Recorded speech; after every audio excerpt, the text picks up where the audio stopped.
मेरी आंखें वापस दे दो, मेरी मदद करो। एक गांव में रूपा नाम की एक लड़की रहती थी जो कि अपने जन्म के समय से अंधी थी। अंधा होने के कारण वो ना तो खेल पाती थी और ना ही उसके दोस्त थे।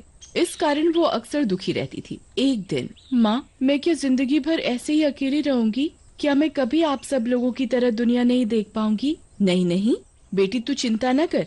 तेरे पिताजी रोज शहर जाते हैं और बड़े डॉक्टरों से मिलते हैं। आज भी वो शहर ही गए हैं। बस एक बार कोई अपनी आंखें देने वाला मिल जाए तो तू भी ये दुनिया देख सकेगी। तभी रूपा के पिताजी मोहन लाल आ जाते हैं।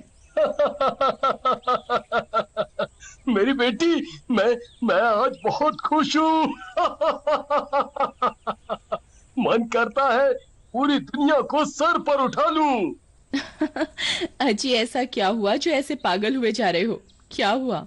अरे ये मत पूछो क्या हुआ, ये पूछो क्या होगा। हमें कल ही शहर जाना है और रूपा की आंखों का ऑपरेशन कराना है। डॉक्टर साहब को आंखें मिल गई हैं रूपा के लिए।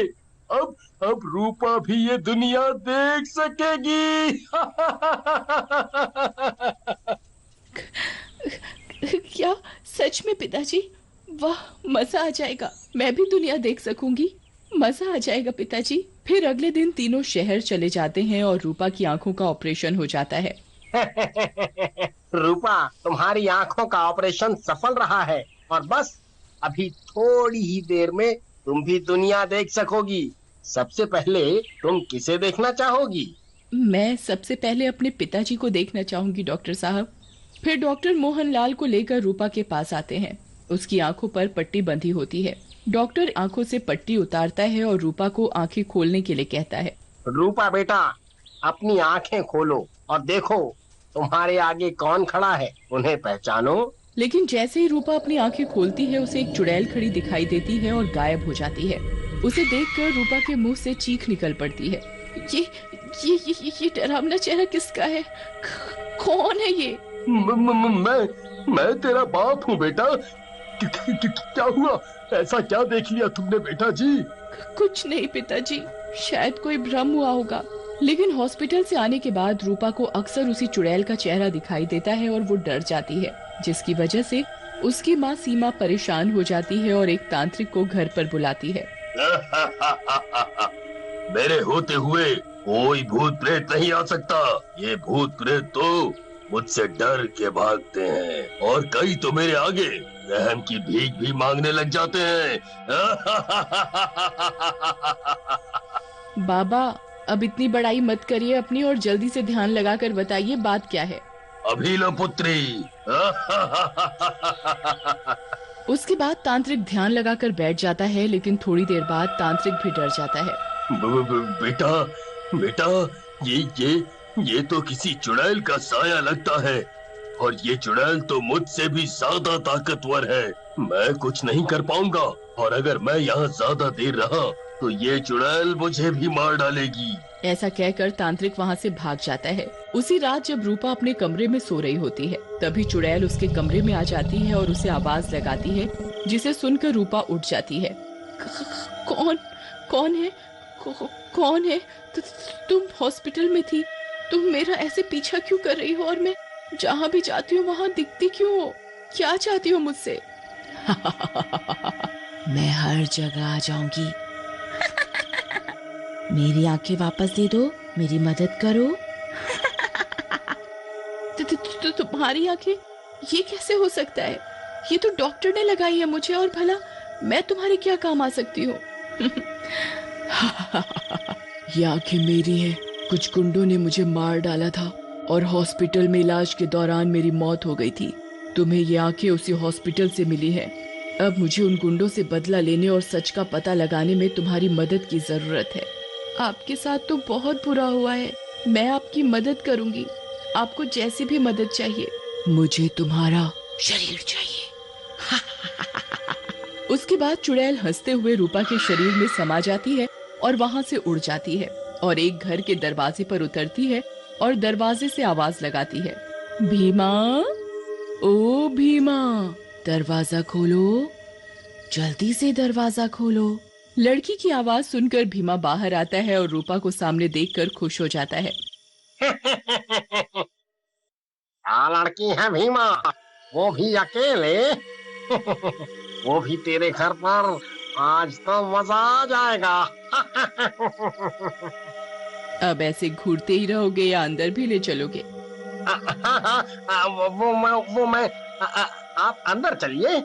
लेकिन जैसे ही चुड़ैल अंदर जाती है वो रूपा के शरीर से बाहर आ जाती है, जिसे देखकर भीमा डर जाता है।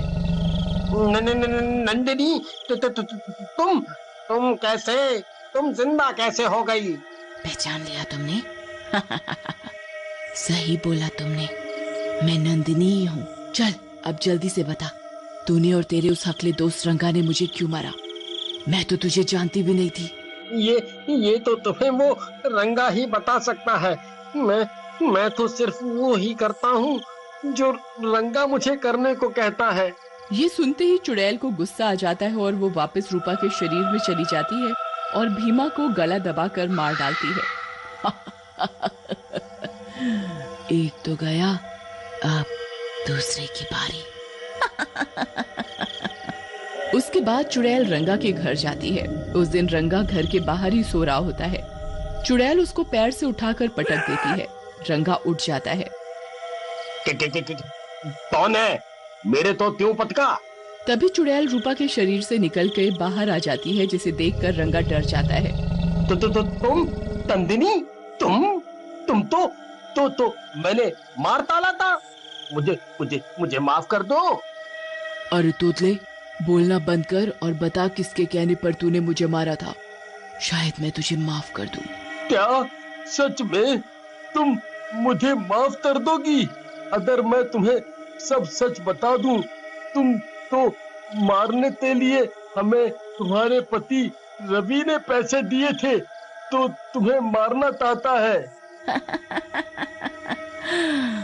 मैं तुझसे उसका ही नाम जानना चाह रही थी। तभी रूपा बोल पड़ती है। चुड़ैल जी, इन लोगों को जिंदा नहीं छोड़ना, ये लोग इंसानियत के दुश्मन हैं। फिर चुड़ैल रूपा के शरीर में प्रवेश करती है और रंगा को उठा लेती है और हवा में लेकर उड़ जाती है और ऊंचाई पर जाकर उसे छोड़ देती है। रंगा नीचे गिरकर मर जाता है। चुड़ैल रूपा के शरीर से बाहर आ जाती है और रोने लग जाती है। इस रवि को मैंने इतना प्यार किया था और अपना सब कुछ इसको दे दिया था, लेकिन फिर भी इसने मेरे साथ ऐसा किया। चुड़ैल जी, इस नास मीठे रवि ने आपके साथ ठीक नहीं किया। आपको पता लगाना चाहिए कि उसने आपकी जान क्यों ली और उससे बदला भी लेना चाहिए। उसके बाद चुड़ैल अपने पति रवि के घर जाती है। रवि अपने घर पर बैठा होता है। उसके साथ एक दूसरी लड़की भी होती है। देखा जानू, अपने प्यार के लिए मैंने अपनी बीवी को मरवा दिया। अब हम दोनों आराम से रहेंगे और उस नंदिनी का सारा पैसा अब अपना है। अब हम ऐश करेंगे। तभी चुड़ैल वहां आ जाती है। आराम से तो तब रहोगे जब मैं तुम्हें रहने दूंगी। तुम्हें तो मेरे साथ ही आना पड़ेगा, मेरे प्राणनाथ। और रही ऐश की बात, तो वो तो मैं तुम्हें चुड़ैल लोक में कराऊंगी। नंदिनी, मुझे माफ कर दो। मैं इस लड़की के बहकावे में आ गया था। तुम तो मेरी बीवी हो, मेरी जान। रवि की बात सुनकर लड़की डर जाती है और बोलती है, चुड़ैल जी, मैंने कुछ नहीं किया। ये सब तो इस नास मीठे रवि का किया धरा है। मुझे जाने दो। तुम्हें जो भी करना है करो इस रवि के साथ। मैं तुम्हारी बीवी हूँ नहीं थी, अब तो मैं एक चुड़ैल हूँ। जिस लड़की के लिए तूने मुझे मारा, वो भी तुझे छोड़ रही है। ऐसा कहकर चुड़ैल रवि की गर्दन पकड़कर उखाड़ देती है और उसके बाद उस लड़की की तरफ बढ़ती है। अपनी तरफ चुड़ैल को आता देख लड़की बहुत डर जाती है। मुझे माफ कर दो, मैं ऐसी गलती कभी नहीं करूंगी। सारी समस्याओं की जड़ तो तू ही है लड़की। तुझे सब कुछ पता होते हुए भी इन दुष्टों का साथ दिया, तुझे भी इसकी सजा मिलेगी। और डर मत, मैं तेरी जान नहीं लूंगी। एक पत्नी सच्चे मन से अपने पति पर अंधा विश्वास करती है। किसी भी पति को ऐसा नहीं करना चाहिए। ऐसा कहकर चुड़ैल लड़की का चेहरा नोच देती है। चेहरा नोचते ही लड़की गिर जाती है और उसका चेहरा खराब हो जाता है। तुमने मेरी बहुत मदद की है, ये आंखें तुम ही रखो और इससे सारी दुनिया देखो। जो मैं नहीं देख पाई। इसके बाद चुड़ैल वहाँ से गायब हो जाती है।